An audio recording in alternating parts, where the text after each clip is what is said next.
महंगाई का रोना हर कोई रो रहा है, चाहे वो राशन सामग्री हो या पेट्रोल डीजल हो।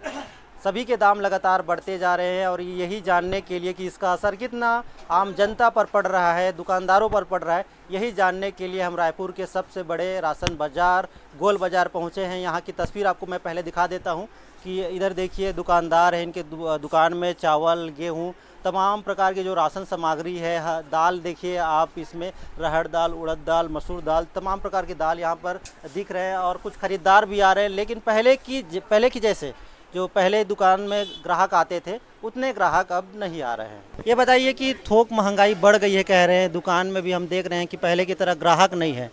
गोल बाज़ार की क्या स्थिति है? सर, गोल बाज़ार की स्थिति है और सभी मार्केट की स्थिति बहुत ख़राब है, क्योंकि सभी चीज़ों में 10-20% महंगाई बढ़ा हुआ है। उसके कारण पेट्रोल, डीजल सभी सामानों का है। जब पेट्रोल डीजल बढ़ेगा तो ऑटोमेटिक ऐसी महंगाई बढ़ेगी। उसमें किराने से लेकर के सभी सामान है, चावल, दाल, गेहूँ, सब्जी, मार्केट, सभी चीज़ में महंगाई तो बढ़नी है। सर, मैं एक महीने के भीतर के अंतर की बात करूं तो क्या चावल में, दावल में और बाकी जो राशन की सामग्री होती है गेहूं में, उसमें कितना उतार चढ़ाव देखने को मिला होगा दाम में? कम 10-15% का उतार चढ़ाव होते रहता है सर। जैसे तेल है, तेल कभी 100 रुपये कम हो जाता है, कभी 100 रुपये, 150-200 रुपये बढ़ जाता है। उस हिसाब से मतलब उपभोक्ताओं को मतलब बेचना भी पड़ता है, उतार चढ़ाव को बेचना पड़ता है, कम ज़्यादा करके बेचना भी पड़ता है। ग्राहक कितने आ रहे हैं?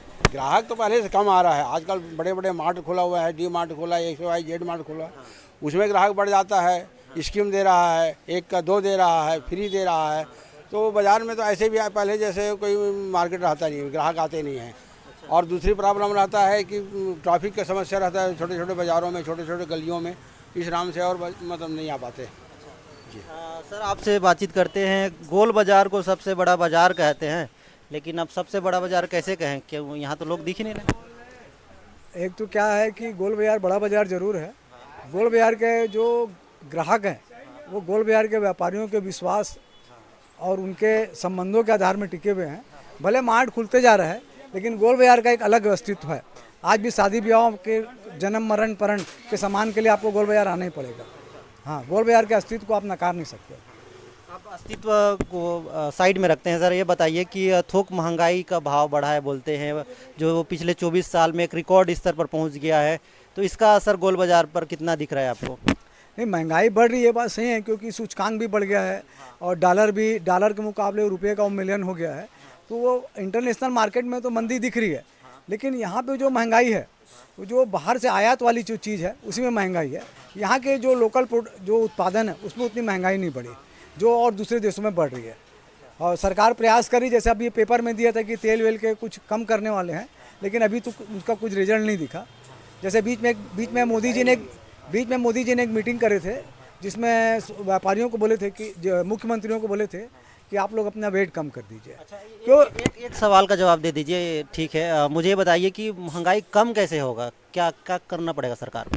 सरकार को महंगाई कम करने के लिए वेट दर को कम करना पड़ेगा और केंद्र सरकार को जो 27.90 जो एक्साइज देती है उसको कम करना पड़ेगा, क्योंकि पेट्रोल के कारण ही बहुत सारी महंगाई बढ़ती है, क्योंकि ट्रांसपोर्टिंग के कारण भी रेट बढ़ता है और इसके कारण बहुत चीज़ों में रेट बढ़ते जा रहा है। आपका क्या नाम है? लक्षित तिवारी। बताइए कि कितना महंगाई का आपको सामना करना पड़ रहा है, जो घर का बजट है कितना बिगड़ जा रहा है इस? देखिए, जो चीज़ पहले 50 रुपये में खरीदते थे वो अब 111 रुपये है। मेरे उदाहरण से आप समझ जाइए, पेट्रोल जो पहले केंद्र सरकार पहले बोलती थी कि आपको 70 का पेट्रोल चाहिए या 50 का चाहिए, वो आज 50 नहीं 111 रुपये पहुँच गई है। जबकि बीच में मैं मानता हूँ कि इंटरनेशनल मार्केट में पेट्रोल के दाम बढ़े थे, लेकिन वापस अभी इंटरनेशनल बाज़ार में पेट्रोल के दाम कम हो गए हैं। लेकिन जब बढ़ते हैं प्राइस तब तो सरकार अपना रेट बढ़ा देती है, लेकिन जब रेट घटते हैं तब वो घटाती नहीं है। अच्छा, तो महंगाई का प्रभाव आपके घर में पड़ रहा है।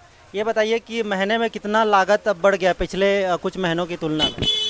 अभी पहले जो भी कमाते थे उससे कुछ बचाव हो जाता था, बचत बन जाती थी, लेकिन अब तो घर की जो बचत हम लोग ने बचाई होगी पहले वो लगनी चालू हो गई है। कुल मिलाकर बात करें थोक महंगाई के बढ़ने की, तो इसका मिला जुला असर बाज़ार में भी देखने को मिल रहा है। गोल बाज़ार में भी हमने लोगों से बातचीत किया, दुकानदारों से बात किया, तो उनका भी यही कहना है कि जो थोक महंगाई बढ़ी से इससे कुछ थोड़ा बहुत, कुल मिलाकर थोड़ा बहुत ही असर देखने को मिल रहा है। लेकिन आने वाले वक्त में क्या होगा ये कोई नहीं कह सकता, क्योंकि पेट्रोल डीजल के दाम लगातार बढ़ रहे हैं, तो ट्रांसपोर्टिंग चार्ज भी इससे बढ़ता है, तो राशन सामग्री भी आने वाले वक्त में बढ़ सकती है। रायपुर से बीपी न्यूज़ के लिए रवि मेरी।